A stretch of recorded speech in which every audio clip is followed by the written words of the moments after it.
22,000 এর উপর ভোট আমরা পেয়েছিলাম। 2023 সালে টিপ্রামথা আলাদাভাবে লড়েছে। 2018 সালে যে একটা জগত্তল পাথরের মতো সরকার বিগত 25 বছর যাবৎ এই রাজ্যের বুকে শাসন নয় অপবার চর্চা হয়। এবং আমার মনে আছে এখনো আগরতলার বিবেকানন্দ ময়দানে একবার এমন পৃষ্ঠাপ্রমুখ তাকেও আমি আমার প্রণাম এবং অনেক অনেক শুভেচ্ছা অভিনন্দন জ্ঞাপন করছি। এবং আজকে আপনারা এই হলে যারা উপস্থিত হয়ে পঞ্চায়েত সমিতির চেয়ারম্যান রয়েছেন, আমাদের বিএসসির চেয়ারম্যান, আমাদের জেলা পরিষদের সম্মানীয় সদস্যগণ বঞ্চনা করেছিল এই সরকারকে হঠাতে যারা ভূমিকা নিয়েছিল আমাদের পৃষ্ঠাপ্রমুখ ভাইয়েরা, এই রাজ্যের সরকার পরিবার মজবুত।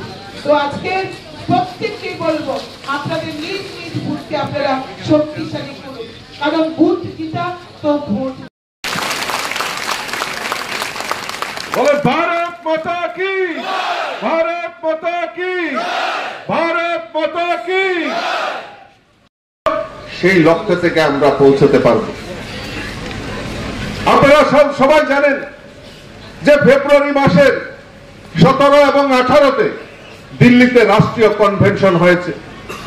এখানে আমাদের মাননীয় মুখ্যমন্ত্রী থেকে শুরু করে কল্যাণী রায় থেকে শুরু করে মঞ্চের সবাই সেখানে সেদিন উপস্থিত ছিল। এখান থেকে চেয়ারম্যান বা অনেক পদাধিকারীও আমাদের এই রাষ্ট্রীয় কনভেনশনে উপস্থিত ছিলেন।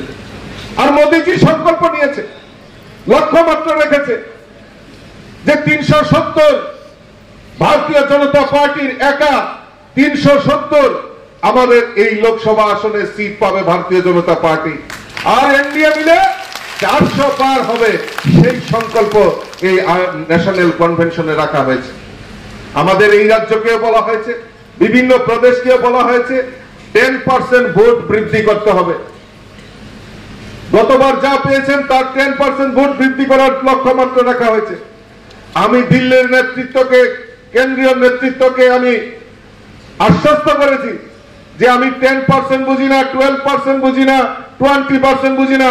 আমি ত্রিপুরা রাজ্যে আমার কার্যকর্তাদের নিয়ে সংকল্প নিয়েছি। আমাদের এই রাজ্যে 3,349টি বুথ রয়েছে, আর এই প্রত্যেকটা বুথে এবার পদ্ম ফুল ফুটিয়ে মোদীজিকে উপহার দেব, সেই সংকল্প নিয়েছি বন্ধুগণ। আর এই সংকল্প নেওয়ার পেছনে আপনারা হয়তো বলতে পারেন, দাদা আপনি প্রদেশ সভাপতি হিসেবে এত বড় চ্যালেঞ্জ আপনি কি করে নিয়েছেন? কারণ আমার আত্ম অহংকার রয়েছে, আত্মবিশ্বাস রয়েছে। আমার এই সারা রাজ্যে প্রায় 60,000-এর মতো আমার পৃষ্ঠপ্রমুখ ভাইয়েরা বোনেরা রয়েছে, বুথ প্রেসিডেন্টরা রয়েছেন, আমার এত দেবদুর্লভ কার্যকর্তা রয়েছে।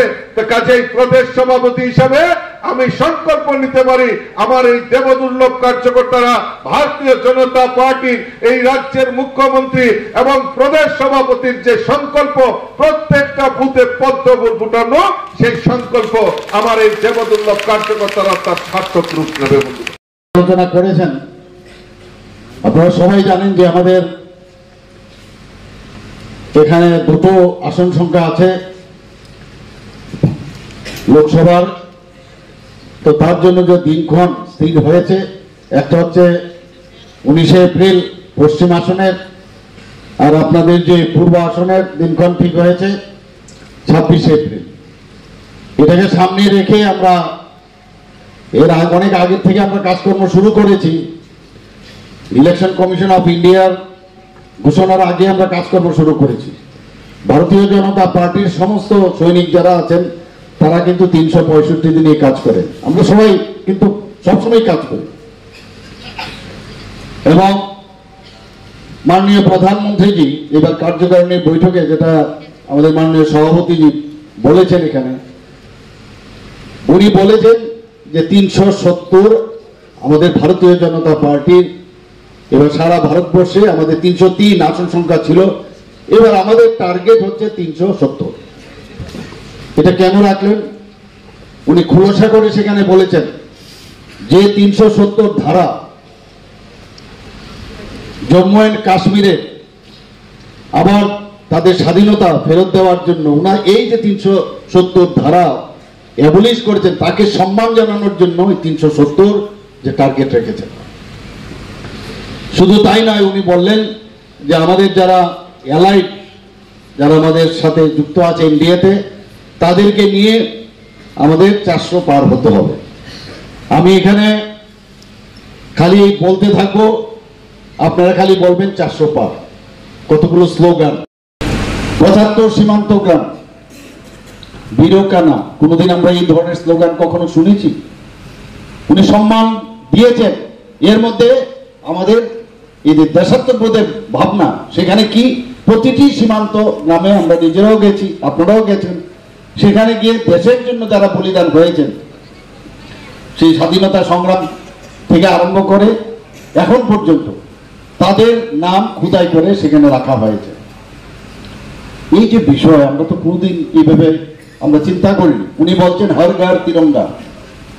হর ঘর তিরঙ্গার অর্থ, আমরা আগেও পয়সা দিয়ে আমরা ফ্ল্যাগ কিনেছি, আমরা ফ্ল্যাগ উড়িয়েছি, উত্তোলন করেছি, কিন্তু উনি গত বছর এবং এই বছর যখন হর ঘর তিরঙ্গার কথা বললেন, বিভিন্ন মাপের আমরা ফ্ল্যাগ আমরা কিনেছি এবং তার উত্তোলন করেছি, এবং পয়সা দিয়ে কিনতে হবে উনি বলেছেন। এতে করে যারা দেশের জন্য বলিদান হয়েছেন তাদেরকে সম্মান জানানোর জন্য ওনার চিন্তা ভাবনা। উনি এক একটা স্লোগান দেন, সত্যি অবাক লাগে। উনি কি বলছেন? मैं चौकीदार हूं। কি বলছেন? मैं चौकीदार हूं, অর্থাৎ मैं खुद भी नहीं खाऊंगा, दूसरे को खाने भी नहीं दूंगा। এগুলো আপনারা তো কমিউনিস্টদের রাজনীতিতে শুনেননি, আর কংগ্রেসের রাজনীতিতেও শুনেননি, কারণ ওদের এটা বলতেও পারবে না, কারণ ওরা নিজেরাই এই বিষয়ে কিন্তু রপ্ত, কাজে বলবে কি করে? তো সেই দিশায় আজকে দেশ চলছে, একটা ট্রান্সপারেন্সির সরকার আজকে কেন্দ্রে চলছে। আমাদের ত্রিপুরাতেও সেই দিশায় আমরা কাজ করছি।